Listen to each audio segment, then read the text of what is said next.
Hi, Steve Billingham here again, owner and director of Steve Billingham Consulting Limited, the business and marketing consultancy firm to the advisory community. And welcome to today's video blog, which is actually the first in a series in which we're going to look at the 12 drivers of success for an advisory business.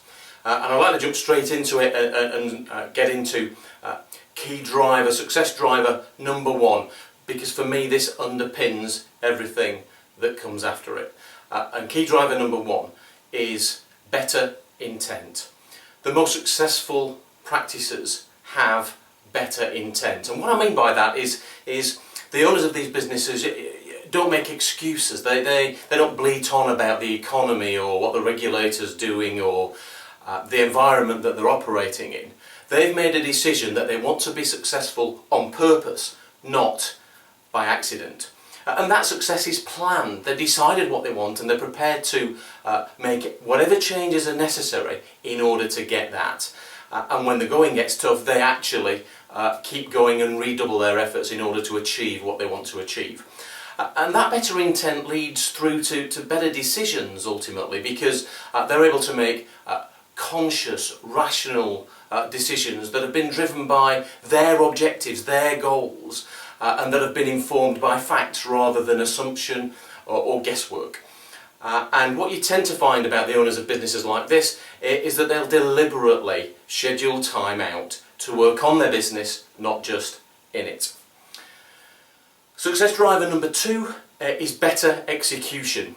The owners of businesses, the successful businesses, have recognised that execution is everything. They've recognised that businesses don't fail for a lack of good ideas. Businesses fail because of an inability to implement and execute those ideas. They've also recognised that one of the time-honoured keys of success is to keep your promises, to do what you said you were going to do, when you said you were going to do it, 100% of the time. And they've put in place the right systems, the right processes, and the right infrastructure that helps them to do that.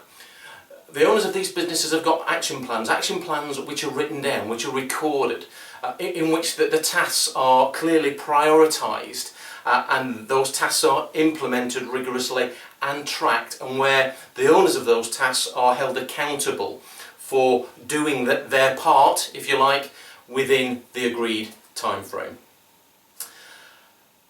Key success driver number three is better measures. The owners of these businesses don't do what most advisory businesses do. Don't just measure revenue. They measure what really matters. They measure what really drives the success. They measure what the indicators that tell them how well their business is really doing.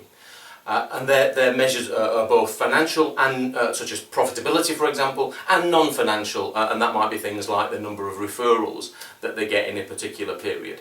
But the key thing is that these business owners use profit, not revenue, as their key measure. They will measure recurring revenue as well, but they'll not just measure it at the global level. They'll measure recurring revenue per client, they'll measure recurring revenue per advisor, and they'll measure recurring revenue per member of staff. And the same with profitability. They'll measure profit overall. They'll measure profit per client, profit for advisor, and profit per member of staff. And not only do they measure these things, they actually set targets for them. And then they use those results to inform their future decision making and any changes to strategy. So there you have it. The first three drivers of success: better intent, better execution, better measures. I'll see you next time when we'll look at the next three drivers of success in the series.